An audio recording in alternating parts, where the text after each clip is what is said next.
Hello again. Black people in Europe and America tend to have a lower standard of living than white people. On the whole, they are poorer, they work at lower status jobs, and they're less likely to own their own homes. As a consequence, their health is not as good as that of white people in general, and their life expectancy is shorter.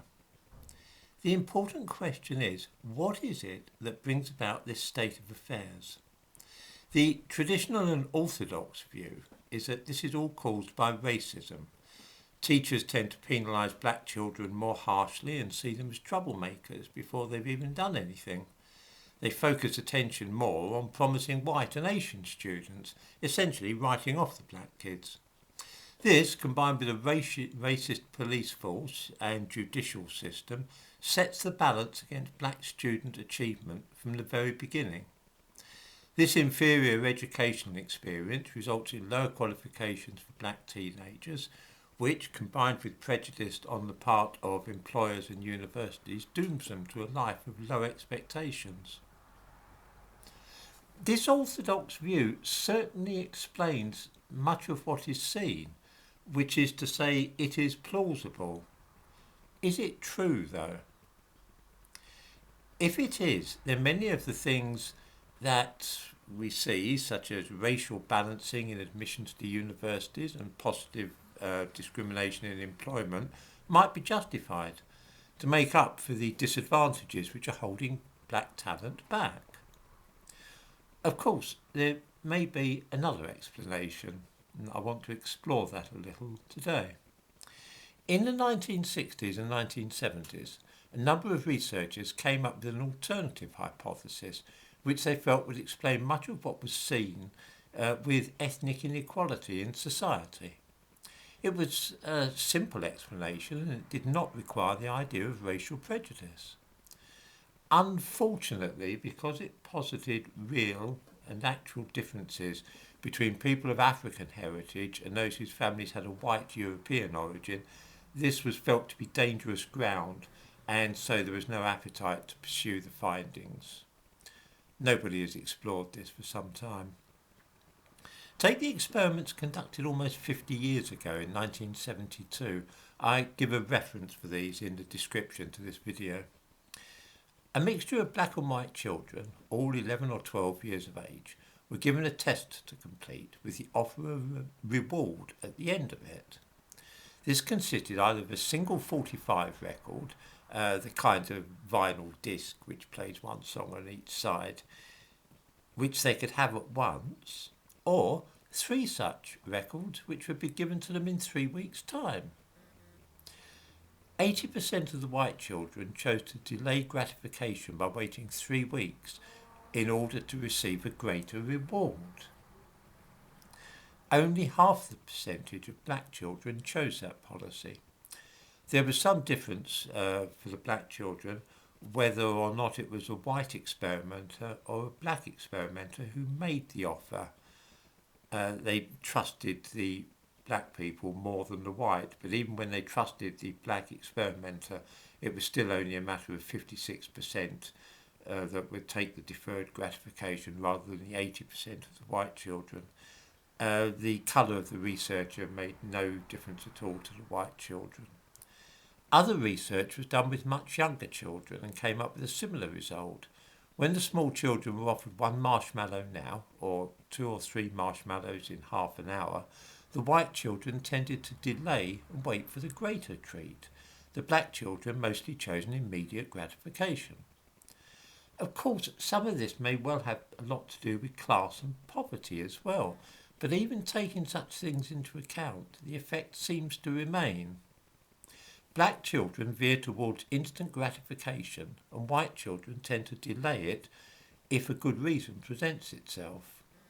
Similar work has indicated that black children are more impulsive than white children. This kind of thing is interesting because it sheds light on the actual causes of poverty. I should say it might shed light on the actual causes of poverty, rather than seeing it automatically as being produced by white racial prejudice. The age at which young people first have sex, whether they bother to use contraception, having babies out of wedlock at a young age, doing silly and dangerous things in a classroom, all these things can harm the prospects of a child or teenager and prevent them from staying on and going to university. They might, for example, precipitate their leaving school prematurely and going off to get a job at the age of 18, perhaps because they've been expelled, or perhaps because they find that they've got an illegitimate baby to support. In other words, that black people are more likely to be poor than white people is indisputable, but it is when we look into the possible causes of that poverty that things get interesting. When I was young, some people left school at 15 so that they could get labouring jobs and have enough money to go to the pub every night. They thought that the kids who stayed on at school to study until the age of 18 were mugs. And then imagine another 3 years of university after that. Madness. However, by the time those two groups were approaching 30, it became clear who the mugs actually were. Those who had delayed gratification and gone to university and been a little bit hard up for a few years in their youth and not been going out to the pub quite so often, by the time they were in their late 20s, they were able to think about buying houses and they were secure in well-paying professions. Those who had wanted instant gratification at 15 were still living in rented accommodation and didn't have money to spare for things like buying a house or getting married.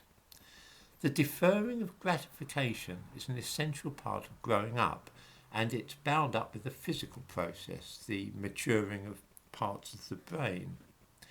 In other words, impulsivity and the desire to gratify needs at once can be a biological imperative caused by the actual state of the brain, by an immaturity of parts of the brain. It may not really be a choice at all, simply nature. Our brains mature at different rates, of course. We all know young people that are very childish and others who seem old beyond their years and are more sensible. As a young man, I did the most stupid and dangerous things, but now that my brain has matured, I don't do them anymore. Here is the problem, though. The bodies and biological processes of black children and white operate at different rates and develop differently. Children of African origin stand and walk at a younger age than white children. This is the case in Africa as it is in America, in the Caribbean as it is in Britain. It's just one of those things. How have the part of the brain involved with gratification and impulse control matured more rapidly in white children than black? This would mean that at the crucial stage when children are studying at school or deciding whether or not to go to university, the white teenagers might have the edge when it came to making wise decisions. It would even out later, of course, just as the delays in standing and walking which white children have are acquired eventually, just a little later than for black children. The same thing would probably happen with the brain, that those parts of the brain concerned with impulse control and gratification would mature a little bit later, perhaps in black people. The problem is, though, that those choices about whether to stay on at school and get a job, whether to go to university or not, whether to have unprotected sex or not, they tend to have long-lasting consequences which are reflected in later life by things like income and home ownership. I am reminded of the old Victorian idea about the deserving and undeserving poor. If these people are poverty-stricken through the fault of society and its irrational prejudices, as the standard explanation holds, that's one thing. If, on the other hand, it is a natural consequence of their own actions, then that would be slightly different.